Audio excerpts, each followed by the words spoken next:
A lot of people are wondering why or speculating on why certain characters did what they did, particularly Shiv betraying her brother at the end. Spoiler alert. I want to bring it home. And the life lessons, two life lessons that I think we can take away from it that sort of resonated with me. The Achilles heel of the Roy siblings is that they keep acting out of ego trauma. And, been there, done that, cash that check. This is when you do something like on a repetitive basis and you're thinking like, this wrong must be righted. Like you, Mr. Putin, maybe? Enough about world domination. So the problem is that the ego trauma, it's not good. It never works out. And no matter how much you think like, oh, that'll fix their wagon. This is it just keeps eating away at you. And look at them.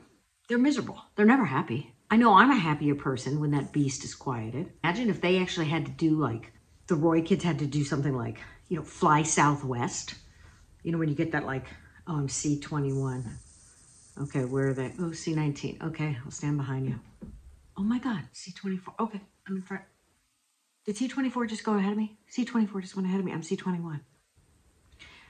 Yeah, the Roy children don't have to worry about that. So Shiv and Kendall had a ego trauma throwdown in the boardroom.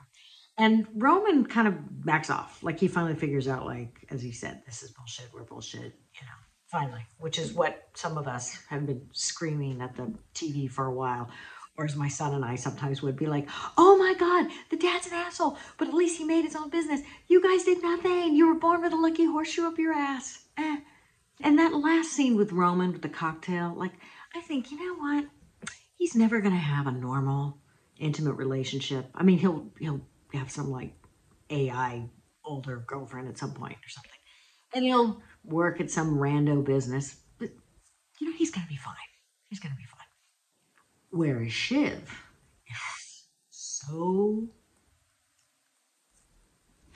Shiv is not in a good position. That turn with Tom, the status shift is quite pronounced. Now, Tom holds all the cards. Matsson betrayed her.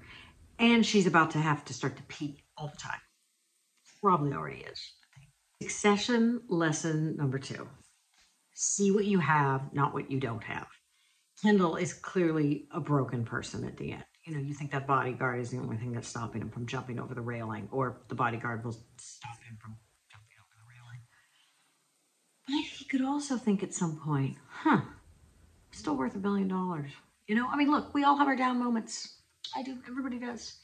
But, hopefully you take perspective. You see what you do have.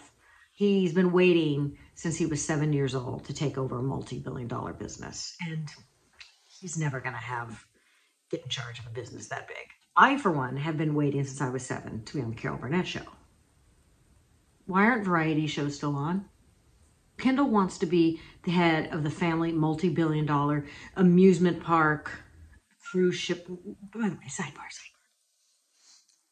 Did you ever think that they threw that amusement park cruise ship thing in so as if to pretend it's not really about the Murdochs? Oh, maybe it's about the Redstones. It's clearly about the Murdochs, right? I had a hard time getting into Succession initially because, like a lot of people, I'm like, but they're also unlikable, right? But yeah, then I got into it again and they are so unlikable. But there are times when these unlikable people do things that are very relatable. I mean, we all love The Godfather and don't they kill people? Sometimes when you connect with a character that seems unlikable, it can also make you go, maybe I have some qualities that are unlikable. I also found very relatable when Shiv tries to connect with Tom in their marriage earlier in the episode.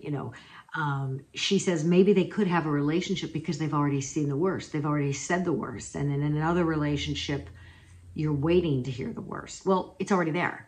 So if you can stay with somebody after that, isn't that better?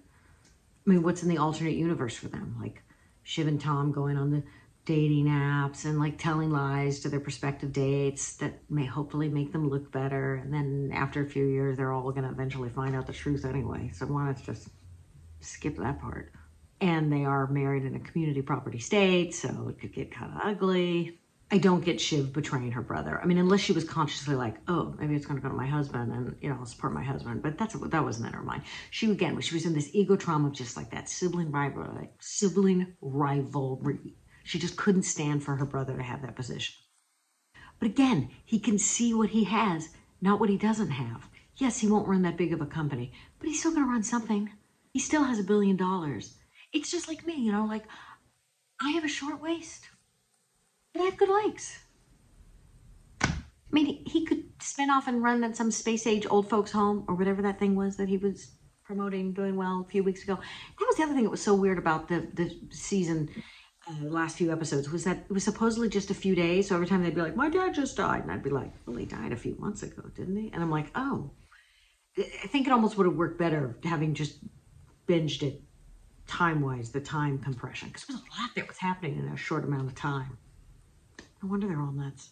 One thing that always bugged me about Succession is the opening credits, because the writing was so good, but this was like, or something that was off, which is that they show the 4 kids, but Connor is at least 10 minimum, 8 years older than Kendall. Because remember, like, his mom was crazy, and then the dad, or supposedly, the dad got her sent to the Who's Gal, and then he remarried, and so, but they all looked like around the same time, around the same age. So I thought, oh, that's kind of, anyway, always nod at me. Got something nod, yeah. So what are you guys watching now? Because I don't really have anything. And please don't say a Netflix original series. They're so formulaic, drawn out. They've got the same like blind casting and stilted acting, and I need another show.